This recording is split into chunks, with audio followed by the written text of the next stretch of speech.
God is good all the time. परमेश्वर हर समय भला परमेश्वर है और वो हमेशा हमारे लिए भलाई और भला ही उत्पन्न करता है। जो परमेश्वर से प्रेम करते हैं उनके लिए सारी बातें मिलकर भलाई को ही उत्पन्न करती है। तो इस भले परमेश्वर से मिलने के लिए आपको और मुझे हर दिन हर समय तैयार रहना है।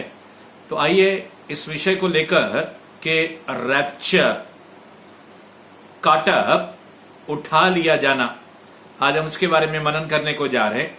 और शुरू के अंदर ही मैं कहना चाहूंगा, ये जो रैप्चर है, काटअप है, जिसको हम उठा लिया जाना कहते हैं, उसकी मानो दो बहनें हैं या दो भाई हैं। तो पहला भाई या पहला बहन जो है, हम उसको कह सकते हैं कि ट्रांसप्लांट।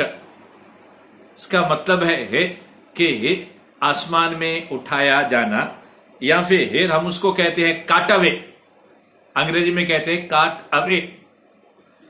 जब हम बाइबल के अंदर प्रेरित उसका 8वां अध्याय जब हम मनन करते हैं, तो वहां पे एक व्यक्ति के बारे में लिखा है जिसका नाम है फिलिप्स। और उससे पहले एक खोजा जो कंदाके की रानी का मंत्री था, यरूशलेम का दर्शन करके जब वो वापस लौट रहा था, यशाया की पुस्तक जब अपने रथ में वो पढ़ रहा था, तो पवित्र आत्मा ने अपने प्रभु यीशु मसीह के चेले फिलिप्स को कहा कि एक रास्ता है जिस रास्ते से ये व्यक्ति जा रहा है और तुम उसके साथ हो ले। जो खोजा है वो परमेश्वर का भय मानता था, मगर परमेश्वर के वचनों को समझता नहीं था। उसके पास रिविलेशन, प्रकटीकरण का नॉलेज नहीं था। तो जब परमेश्वर का ये जन फिलिप्स उसको पवित्र शास्त्र की बातें आरंभ करके यशाया 53 के अध्याय से जो वो अध्याय पढ़ रहा था, खोजा, उसी से ही अध्याय करके प्रभु यीशु मसीह का सुसमाचार उसे सुनाता है। और वो समझ जाता है कि प्रभु यीशु मसीह उद्धार करता इस जगत में जो आने वाले थे वो प्रभु यीशु मसीह है। और फिर चलते चलते दोनों एक जल के पास पहुंच जाते हैं। सामने पानी रहता है, तो ये फिलिप्स को कहता है, खोजा, अब यहां पे बहुत जल है, मुझे अभी बपतिस्मा लेने से कौन रोक सकता है। तो जब दोनों पानी के अंदर उतर जाते हैं, तो 8वां अध्याय उसके 39 पद में लिखा है प्रेरितों के अंदर कि जब ये दोनों बाहर आ जाए तो पवित्र आत्मा ये फिलिपुस को ट्रांसप्लांट यानी कि उठा के वहां से दूसरे जगह पे ले गया। और जब ये खोजा पानी से बाहर निकला तो उसकी आंखों ने फिलिप्स को देखा नहीं। ये मानो रैप्चर जो काटवे है उसका एक भाई है, या हम बहन कह सकते हैं हमारी भाषा के लिए समझने के लिए। मैं आपसे कहना चाहूंगा, परमेश्वर के लोगों, एक प्रभु का सेवक जिसका नाम है राम बापू, एक बार मीटिंग के अंदर वो यूं बता रहे थे कि वो फॉरेन कंट्री में, विदेश में थे। अचानक पवित्र आत्मा ने उसके शरीर को ट्रांसप्लांट किया। वो दूर देश से भारत के अंदर, मद्रास के अंदर, वो एक व्यक्ति के घर में आए जो खाट पर पड़ा हुआ था और बहुत बीमार था। जैसे राम बाबू ने उनके लिए दुआ की, प्रार्थना की, वो व्यक्ति चंगा हो गया। और ये जो परमेश्वर का जन राम बाबू है, वहां से अंतर ध्यान हो जा, यानी कि वहां से वो गायब हो गया। और फिर इसके बारे में बहुत सी और भी गवाहियां हैं कि प्रभु के जो सेवक थे प्रार्थना कर रहे थे, और उस समय पवित्र आत्मा ने उनको एक ऐसे स्थान पे लेकर गया, जो स्थान जो है वो बिल्कुल हम कहेंगे कि उसके देश का नहीं था, दूसरे देश का था। और वहां पे प्रार्थना करके, परमेश्वर के कार्य को करके, फिर अपनी जगह, अपने वतन में परमेश्वर के सेवक लौट आए। ऐसी बहुत सी गवाहियां हैं, जैसे बाइबल के अंदर उदाहरण है ट्रांसप्लांट। और मैं कहने को जा रहा हूं, आने वाले दिनों के अंदर परमेश्वर की जो भविष्यवाणियां है, many miracles are going to happen, बहुत से चमत्कार होंगे।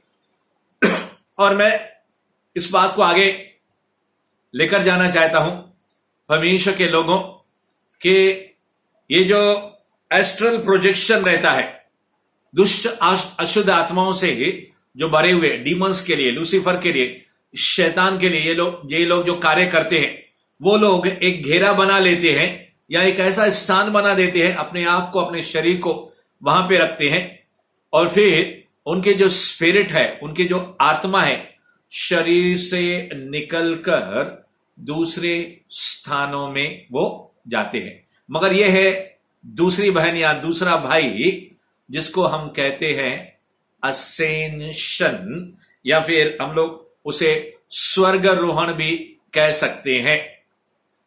मैं कहना चाहूंगा यहां पे रैप्चर और ये स्वर्गारोहण, या हम जिसको कहते हैं असेंशन, या पहली बात जो हमने देखी ट्रांसप्लांट, इन बातों के अंदर आपस में थोड़ी थोड़ी इनके बीच में फर्क है, तफावत है, साथ में ये एक दूसरे से थोड़ा थोड़ा मिलने वाले भी पद है। मगर आज हम मुख्य रैप्चर के बारे में, उठाए जाने के बारे में हम परमेश्वर के वचनों से मनन करेंगे, और फिर ये बाइबल से जुड़े हुए ये जो बातें हैं हमें और भी आसानी से समझ के अंदर आ जाएंगी। तो यहां पे हम लोग देख रहे हैं कि दूसरा कुरिन्थियों, प्रभु यीशु मसीह का जो चेला है, जिसका नाम है पौलुस, 12वें अध्याय है, अगर 2 से लेकर 4 तक हम मनन करें, तो यहां पे पौलुस कहता है कि मैं नहीं जानता, एक व्यक्ति 14 साल पहले तीसरे आसमान पर, थर्ड हेवन में, तीसरे स्वर्गलोक में वो उठाया गया। मैं नहीं जानता वो देह सहित है या देह रहित है। जो बातें उसने देखी और सुनी, उसे कहना उचित नहीं है, मुंह पे लाना सही नहीं है। ये व्यक्ति किसी दूसरे बारे में संबोधित कर रहा है, मगर बाइबल के स्कॉलर, विद्वान कहते हैं ये दूसरा कोई व्यक्ति नहीं, खुद पौलुस अपने आप है, यानी कि वो खुद है। और पौलुस इतनी प्रार्थना करता था कि परमेश्वर उसके स्पिरिट को, उसके आत्मा को अपने साथ मिला लेता था, और फिर स्वर्ग के दर्शनों को वो करता था। और जैसे कि बाइबल के अंदर लिखा है कि मांस और लहू परमेश्वर के राज्य के वारिस नहीं होंगे। ये मट्टी का शरीर लेकर, मट्टी का घड़ा लेकर आप और मैं स्वर्ग राज्य के अंदर नहीं जा सकते। तो लगता है कि पौलुस जो है, परमेश्वर का आत्मा प्रार्थना के समय उसको स्वर्ग के अंदर लेकर गया। यहां तक कि जो परमेश्वर का सेवक है, जिसका नाम है डीजे सिन्हा, अब परमेश्वर के पास है, वो कई घंटे भर वो दुआ करते थे, प्रार्थना करते थे, और परमेश्वर का आत्मा उसको स्वर्ग लेके जाता, उसका शरीर धरती पर रहता था। इसको हम कहते हैं असेंशन, या स्वर्ग में उठा लिया जाना, स्वर्ग रोहण हम कह सकते हैं, उठा लिया जाना स्वर्ग में हम कह सकते हैं। तो ये इन बातों के बारे में जब हम जानेंगे, तो मेरे प्रियो, आपके और मेरे अंदर जिज्ञासा पैदा होगी कि जब इस अंधकार के युग के अंदर चारों तरफ दुष्ट अशुद्ध आत्माएं जोरों से काम कर रही है, और जो लूसीफर है या जो शैतान है, हायर लेवल पे, ऊंची लेवल के अंदर बहुत से लोगों को जादू टोना के माध्यम के जरिए, एस्ट्रल प्रोजेक्शन, इसका मतलब है शरीर एक जगह रहता है और उन इंसानों की आत्मा शैतानी आत्मा के साथ मिलके स्वर्ग स्थानों में, यानी कि आसमान के अंदर वो लोग चक्कर मारते हैं, किसी के घर में जाते हैं। और यहां तक कि मैंने एक व्यक्ति के टेस्टिमनी, एक व्यक्ति के गवाही को मैंने सुना। इस समय वो परमेश्वर का सेवक है, मगर वो व्यक्ति जब परमेश्वर का सेवक नहीं था, जब शैतान के लिए काम करता था, तो वो व्यक्ति कहता है खुद शैतान के साथ वो बैठता था, खुद शैतान उसके साथ बातें करता था। और जब वो शाम को 7 बजे से लेकर सुबह 5 बजे तक वेल ऑर्गेनाइज्ड सैतानिक चर्च के अंदर, शैतानी कलीसिया के अंदर जब वो जाया करता था, तो वहां पे तंत्र मंत्रों और दुष्ट अशुद्ध आत्माओं के जरिए प्रोजेक्शन, एस्ट्रल प्रोजेक्शन, जिसका मतलब है शरीर से अपनी आत्मा को बाहर निकाला। उसको पूरा होश और हवास रहता था, और फिर वो दूसरों के घरों में जाता था, उनको मार डालता था, उनके ऊपर श्राप बोलता था, अस्पतालों के आईसीयू सेंटर के अंदर वो जाता था और मुख से वो कहता था कि ये व्यक्ति मर जाए, इसका नाश हो जाए, इसका सत्यानाश हो जाए, और कर्सेस, श्राप, बहुत गंदी गंदी बातें इंसान जात के लिए जो नुकसानकार है वो अपने मुंह से कहता था। मगर जब उस व्यक्ति का उद्धार हो गया तो व्यक्ति इन बातों के बारे में अपनी गवाही के अंदर हमें बताने लगा। तो मेरे प्रियो, जब शैतानी आत्माओं से भरे हुए लोग शैतान के लिए कार्य कर सकते हैं, तो फिर इस अंत के समय के अंदर जब परमेश्वर ने वादा किया है जोएल 2:24, 25, 26, 27, 28 के अंदर, और प्रेरितों का दूसरा अध्याय 17, 18 और 19 के अंदर, कि अंत के समय मैं अपनी आत्मा को उंडेलूंगा, तुम्हारे बेटी और बेटी ख्वाब देखेंगे और दर्शन देखेंगे। बुजुर्ग और जो जवान हैं वो लोग दर्शन और ख्वाब को देखेंगे। परमेश्वर के लोगों, मैं आपसे कहने को जा रहा हूं कि अंत के समय परमेश्वर अपनी आत्मा को उंडेलने को जा रहे हैं, और अंत के समय परमेश्वर बहुत से विश्वासी लोगों को, यहां तक कि दास दासियां, बेटे बेटियां, उनको अपने अभिषेक, अपनी आत्मा से, अपने दानों और वरदानों से भरने को जा रहे हैं। अगर आप और मैं चाहत रखते हैं तो हम स्वर्गारोहण यानी कि स्वर्ग के अंदर हम दर्शन को कर सकते हैं। जैसे रिवलेशन, प्रकटीकरण के अंदर लिखा हुआ है कि जो जॉन था, यूहन्ना था, जो यीशु मसीह का चेला था, परमेश्वर का आत्मा उसको स्वर्ग के अंदर लेकर गया, और पूरा रिवलेशन, पूरा प्रकटीकरण परमेश्वर की आत्मा ने उसको बताया, और उसने आपके लिए और मेरे लिए, हम सबके लिए रिवलेशन की पुस्तक उसको तैयार किया।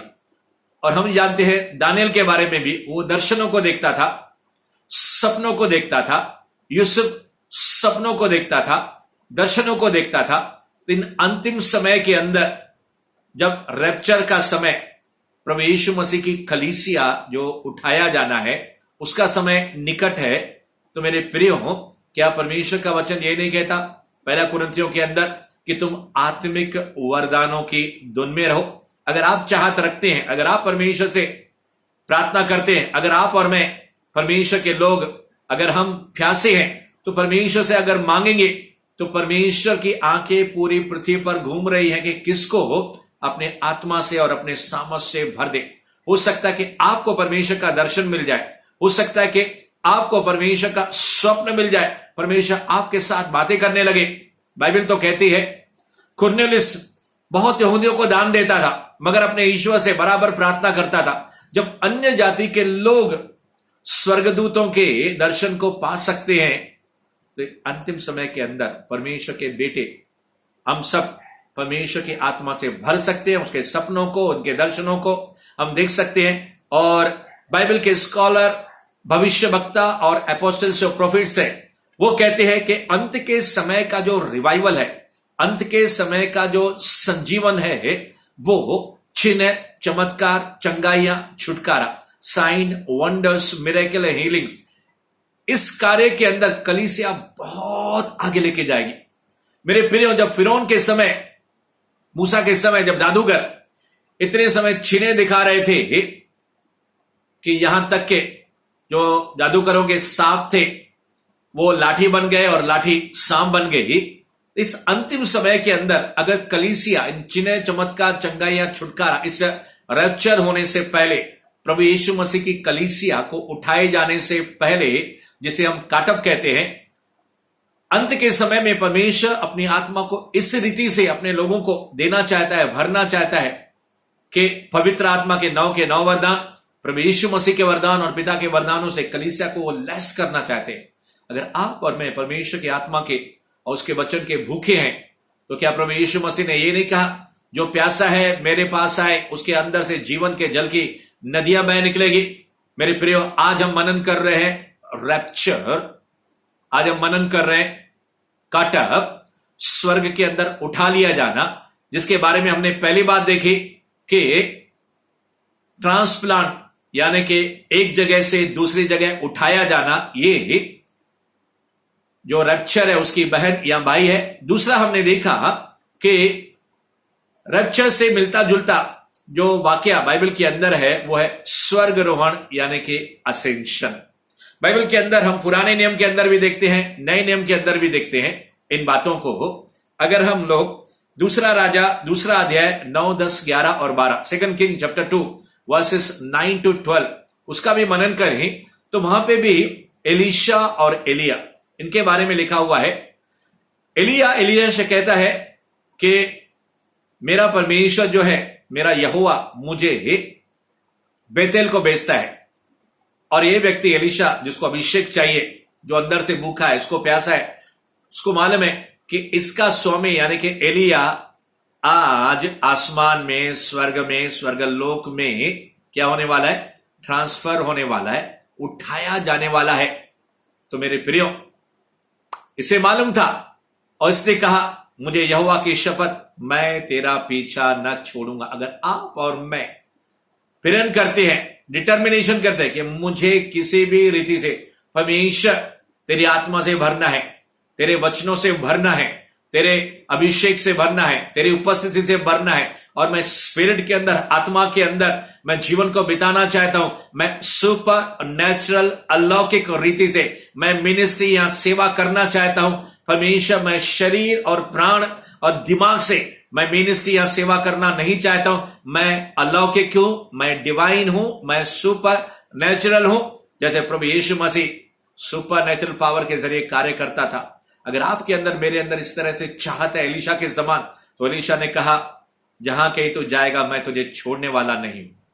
मेरे प्रियो, ऐसी भूख, ऐसी प्यास रूत के अंदर थी। जब नाओमी अपने वतन मुआब से लेकर यरूशलेम की तरफ लौटने लगी तो वो कहने लगी तेरा परमेश्वर, मेरा परमेश्वर, जहां तू टिकेगी वहां मैं टिकूंगी और मैं तेरे संग जीऊंगी, तेरे संग मरूंगी। दैट इज अ पैशन, ये जुनून है मेरे प्रियो। अगर आप एलीशा के समान जुनून से, पैशन से भरे हुए हो तो मुझे विश्वास है कि मेरे प्रियो, आप परमेश्वर की महिमा को पाने से वंचित नहीं रहोगे। एलीशा ने कहा मैं तेरे पीछे और तेरे संग संग चलूंगा।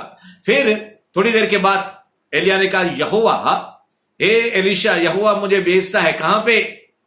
मुझे यरीहो भेजता है। इसने कहा मैं तेरे पीछे आऊंगा। एलीशा ने कहा मैं तुझे नहीं छोड़ूंगा। थोड़ी देर के बाद फिर इस व्यक्ति ने, एलिया ने कहा मुझे यहोवा जो है यरदन के उस पार भेजता है। और इस व्यक्ति ने, एलीशा ने कहा मैं तुझे नहीं छोड़ूंगा। जैसे ही यरदन के पार वो लोग पहुंचे तो एलिया ने कहा एलीशा से, 9 से लेकर सेकंड किंग्स हम लोग देखते हैं दूसरा अध्याय 9 से लेकर 12 तक। जब हम 9 से लेकर 12 तक अध्ययन करते हैं तो यहां पे एलिया कहता है एलीशा, इससे पहले मैं उठा लिया जाऊं, इससे पहले मेरा ट्रांसफर स्वर्ग रोहण, स्वर्ग के अंदर हो, स्थानांतरण हो, जमीन से स्वर्ग की तरफ चला जाऊं। ये बात एलीशा को मालूम थी, ये बात एलिया को मालूम थी, ये बात और 50 नबी थे जो दूर खड़े हुए थे उनको मालूम थी, मगर वो सिर्फ बातें कर रहे थे, मगर एलिया के पीछे नहीं जा रहे थे। अगर आप परमेश्वर के पीछे, प्रभु के वचन के पीछे, परमेश्वर के आत्मा के पीछे जाने के लिए तैयार है, मेरे प्रियो, ये राज यीशु के चेलों को, पतरस, याकूब, यूहन्ना को समझ में आ गया कि मैं मछलियों के पीछे नहीं, सारी रात मैंने मेहनत की, फिर भी मैं खाली, मेरी नाव खाली, मेरा घर खाली, मेरी जेब खाली, मेरी चर्च या मिनिस्ट्री खाली, मगर इस समय मैं परमेश्वर के पीछे, प्रभु यीशु के पीछे, मैं मुर्गी के पीछे जो सोने का अंडा देती है उस अंडे के पीछे नहीं, मैं ब्लेसिंग के पीछे नहीं, मैं आशीष के पीछे नहीं, मगर मैं आशीष के देने वाला, विश्वास के सिद्ध करता प्रभु यीशु के पीछे जाऊंगा। इस रीति से एलीशा ने कहा कि मुझे तेरे आत्मा का दुगना भाग, double portion of the anointing I want whatever you are carrying. और फिर इस व्यक्ति ने, एलिया ने कहा तूने बहुत कठिन बात मांगी है, फिर भी अगर तूने मुझे देख लिया जब मैं उठा लिया जाता हूं तो तू अवश्य पाएगा, अगर तूने मुझे नहीं देखा तो ऐसा नहीं होगा। बाइबल कहती है आसमान से अग्निमय रथ और अग्निमय घोड़े आए और उन्होंने इन दोनों को अलग कर दिया, और फिर एलिया आसमान में भवंडर में उठा लिया गया। और इस समय एलीशा ने एलिया को देखा और उसने, एलिया ने अपनी चद्दर को एलीशा के ऊपर फेंक दी, डबल अनॉइंटिंग उसके ऊपर आ गई, और ये चद्दर जैसे ही नीचे गिर गई है तो फिर ये उसको उठा लेता है और फिर वो कहता है हाय मेरे पिता, ओह माय फादर, हाय मेरे पिता, इजराइल के सवारों, इजराइल के रथ, हाय। और फिर वो डबल अभिषेक, जैसे वो चद्दर उठाता है, डबल अभिषेक उसके ऊपर आ जाता है।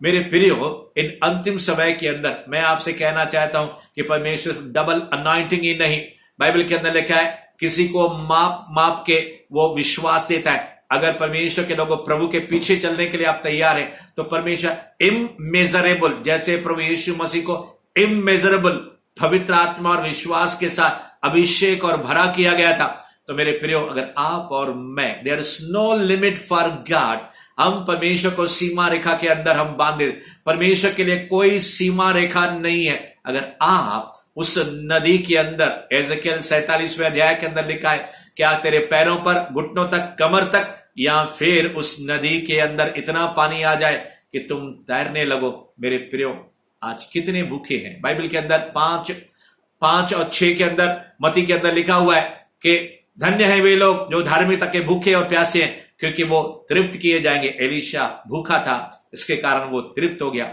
आइए तो हम और देखते हैं स्वर्गारोहण के बारे में। पौलुस को हमने देखा, यहां पे हमने जो है एलीशा के बारे में हमने देखा, और यहां तक कि खुद हमारा प्रभु यीशु मसीह प्रेरित उसका 1 अध्याय, उसके 8 और 9 पद को जब हम कहते हैं, प्रभु यीशु मसीह अपने शागिर्दों से, 120 लोगों से, लगभग 500 लोगों से जब वो बात कर रहे थे, तो उन 500 लोगों से बात करते करते वो कह रहे थे, जब पवित्र आत्मा तुझ पर आएगा तो तुम सामर्थ पाओगे और तुम यरूशलेम, यहूदिया और सामरिया के अंदर मेरे गवाह ठहरोगे।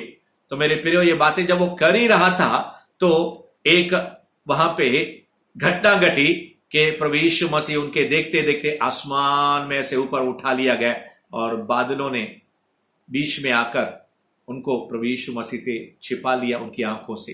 तो यहां पे लिखा है कि खुद प्रभु यीशु मसीह अपने महिमा में शरीर के साथ स्वर्ग के अंदर वो क्या किए गए, उठाए गए, जिसे हम कहते हैं असेंशन या स्वर्ग आरोहण। तो मेरे प्रियो, हनोक जो था वो भी जीवित स्वर्ग राज्य के अंदर एलिया के समान उठाया गया। अब हम आखिरी बात के ऊपर, रैप्चर, कलीसिया अंतिम दिनों के अंदर, बाइबल के अंदर लिखा है रैप्चर, इसका मतलब है उठा लिया जाना। मगर जब हम पहला कुरिन्थियों 15वां अध्याय 50 से लेकर हम 55 तक पढ़ते हैं, तो वहां पे इस प्रकार से लिखा हुआ है कि मांस और जो लहू है परमेश्वर के राज्य के अधिकारी नहीं होंगे, नहीं जो अविनाश है, वो जो नाशवान जो है वो अविनाश का अधिकारी नहीं होगा।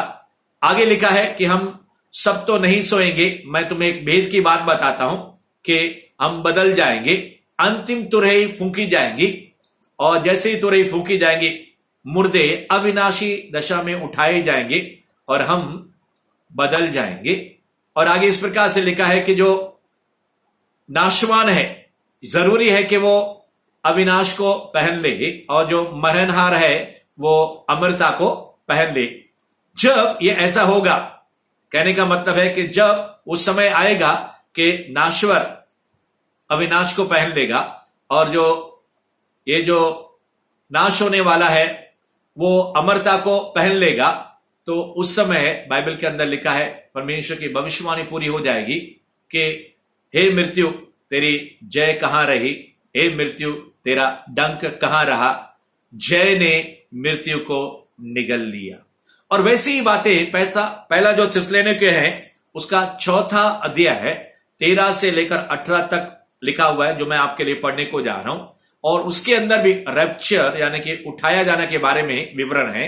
बाइबल कहती है, first Thessalonica chapter 4 versus 13 to 18, हे भाइयों, हम नहीं चाहते कि तुम उनके विषय में जो सोते हैं अज्ञानी रहो। ऐसा न हो कि तुम दूसरों के समान शोक करो जिन्हें आशा नहीं, क्योंकि यदि हम विश्वास करते हैं कि यीशु मरा और जी भी उठा, तो वैसे ही परमेश्वर उन्हें भी जो यीशु में सो गए हैं उसी के साथ ले जाएगा।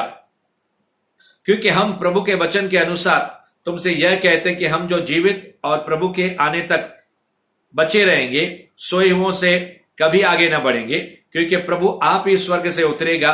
उस समय ललकार और प्रधान दूत का शब्द सुनाई देगा और परमेश्वर की तुरही फूंकी जाएगी, और जो मसीह में मरे हैं वो पहले जी उठेंगे। तब हम जो जीवित और बचे रहेंगे उनके साथ बादलों पर उठा लिए जाएंगे कि हवा में प्रभु से मिले, और इस रीति से हम सदा प्रभु के साथ रहें। इस प्रकार इन बातों से एक दूसरे को शांति दिया करो। तो मेरे प्रियो, जब हम पहला थिस्सलुनीकियों उसके चौथे अध्याय का 13 से लेकर हमने 18 तक पढ़ा, और पहला कुरिन्थियों उसका 15वां अध्याय 50 से लेकर 55 का जब हमने मनन किया, तो मेरे प्रियो यहां पे रैप्चर के बारे में, कलीसिया का उठाए जाने के बारे में लिखा हुआ है। मगर कलीसिया उठाई जाएगी, रैप्चर होगा, उससे पहले हम देखते हैं कि किसको उठा लिया जाएगा। जो व्यक्ति तैयार रहेगा, जो व्यक्ति प्रभु यीशु के नजरों में निष्कलंक, निर्दोष और उसके अंदर कोई आत्मिक जुरी नहीं रहेगी, दाग नहीं रहेगा। तो मेरे प्रियो, जब हम इन बातों को मनन करते हैं, मत्ती उसका 25वां अध्याय है, 1 से लेकर जब हम 11-12 तक पढ़ते हैं, तो वहां पे 10 कुंवारियों के बारे में विवरण है। उस कहानी के बारे में हमको पता है कि 5 मूर्ख हैं और 5 बुद्धिमान हैं। उनके अंदर दूल्हे से भेंट करने के लिए तमन्ना तो है, मगर 5 जो मूर्ख है उन्होंने मशाले तो ली, तेल नहीं लिया, मगर बुद्धिमानों ने अपने साथ तेल भी क्या किया, कुप्पी में भर दिया। और उन सबको नींद आने लगी और वो सो गई। मगर रात के समय, आधी रात के समय धूम मची कि दूल्हा आ रहा है, और जैसे वो लोग अपने अपने मशालों को ठीक करने लगी, तो जो मूर्ख थी उनके पास तेल नहीं था, उनकी मशालें बुझी जा रही थी। उन मूर्खों ने बुद्धिमानी से कहा कि हमें अपने तेल में से थोड़ा दे दो, क्योंकि हमारी मशालें बुझी जा रही हैं। मगर बुद्धिमानों ने कहा कि कदाचित नहीं, अगर हम आपको तेल दे देंगे तो हमारी जो मशालें वो भी बुझ जाएंगी। भला ये है कि आप मार्केट में जाओ, बाजार में जाओ, बस्ती में जाकर वो तेल ले लो। इतने में क्या हो गया, ये जो 5 मूर्ख है, तेल खरीदने के लिए वो बाजार के अंदर चली जाती है, मार्केट में चली जाती है, और दूल्हा आ पहुंचता है, जो तैयार थी उनको अपने साथ लेकर जाता है। और फिर बाद में ये 5 मूर्ख भी अपने मशालों को ठीक करके आती हैं। तब तक वो दरवाजा बंद किया जाता है, और ये दरवाजा खटखटाती है मूर्ख, मगर अंदर से आवाज आती है कि मैं तुम्हें जानता नहीं। तो इस कहानी से हम लोग ये सीखते हैं, रैप्चर से संबंधित अभी ये समय है। अब महामारी कोरोना इस दुनिया के अंदर बहुत कुछ फैला हुआ है। तो मेरे प्रियो, कलीसिया ये सुंदर समय है कि विश्वासी लोग अपने घरों में परमेश्वर के साथ ढेर सारा समय बिता सकते हैं। अपने परिवार के साथ, कलीसिया के साथ हम जुड़ सकते हैं, परमेश्वर के साथ जुड़ सकते हैं। परमेश्वर के वचनों से, उसकी उपस्थिति से, उसकी महिमा से, उसके अभिषेक से, उसके दानों से, उसके गूढ़ बातों से हम लोग भर सकते हैं। और जो कुछ भी हमारे अंदर गंदगी है, पाप है, गुनाह है, श्राप है, बंधन है, सोल टाइस है, या फिर बॉन्डेजेस है, हमने इस सारे समय प्रार्थना करके परमेश्वर के लोगों सेल्फ डिलीवरेंस, खुद का छुटकारा कर सकते हैं। और इस समय है अपने आप को रैप्चर से पहले, उठाए जाने से पहले अपने आप को तैयार करने का। मेरे प्रियो, ये सुंदर समय जो परमेश्वर ने आपको और मुझे दिया है, उसको व्यर्थ अपने हाथों से जाने ना देंगे, मगर धीरे धीरे जैसे हम परमेश्वर के स्वरूप, परमेश्वर की महिमा में हम बदलते चले जाएंगे। आप याद रखें, आप अकेले नहीं है। उसने कहा मैं तुझे कभी ना छोड़ूंगा, कभी ना त्यागूंगा। उसके इफिसियों के अंदर, उसके पहला और दूसरे अध्याय के अंदर देखे तो परमेश्वर का वचन कहता है कि जो कार्य पवित्र आत्मा ने, यीशु ने आपके अंदर, हमारे अंदर शुरू किया है, वो क्या करेगा, पूरा करेगा। विश्वास का कर्ता और विश्वास का सिद्ध करता वो हमारे साथ है। हमको अपना पाठ करना है, परमेश्वर अपना पाठ पूरा करेगा।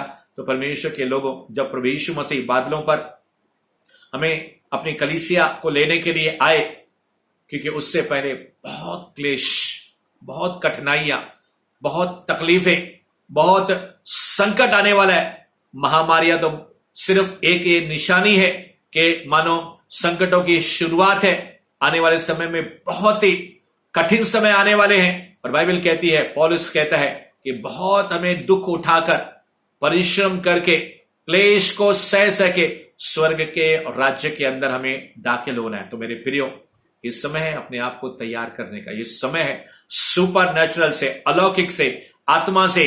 जैसे एलिशा ने डबल पोर्शन को मांगा, तो मेरे प्रियो आप और मैं लिमिटलेस गॉड को, हम परमेश्वर के उस सामर्थ को अपने अंदर हम लगातार उंडेलते जाएंगे परमेश्वर की आत्मा की मदद के जरिए। क्राइस्ट इन अस, प्रभु यीशु मसीह हमारे अंदर है, वो असीम सामर्थ हमारे अंदर है, प्रभु पवित्र आत्मा हमारे अंदर है। आइए इस समय हम परमेश्वर से प्रार्थना करके प्रभु रैप्चर हो उससे पहले हम अपने आप को तैयार करने पाए। प्यारे परमेश्वर, मेरे भाइयों और बहनों को तेरी आत्मा से, तेरे अभिषेक से, तेरी उपस्थिति से भर दे परमेश्वर। अगर कोई भी कमियां घटिया है परमेश्वर, उनको तो इस समय तू निकाल, और ऐसे अभिषेक से, फायर अनॉइंटिंग से परमेश्वर उन लोगों को तू भर दे परमेश्वर। ऐसी सेंसिटिविटी आत्मा के अंदर, ऐसी संवेदनशीलता रेमा अनॉइंटिंग के अंदर भर दे परमेश्वर। जब मेरे भाई और बहन वचन पढ़े तो आप उनके साथ बातें करने लगो, जब वो दुआ करें तो परमेश्वर वो आपके साथ बातें करने लगे और आपकी आवाज को सुनने और समझने लगे। जैसा परमेश्वर अंत के समय के अंदर तेरा वादा है, तू अपनी कलीसिया को परमेश्वर निपुण बना और अपनी आत्मा और अभिषेक से तू भर दे। God bless you and bless you. परमेश्वर आपको आशीष करे और परमेश्वर आपको आत्मा से भरे।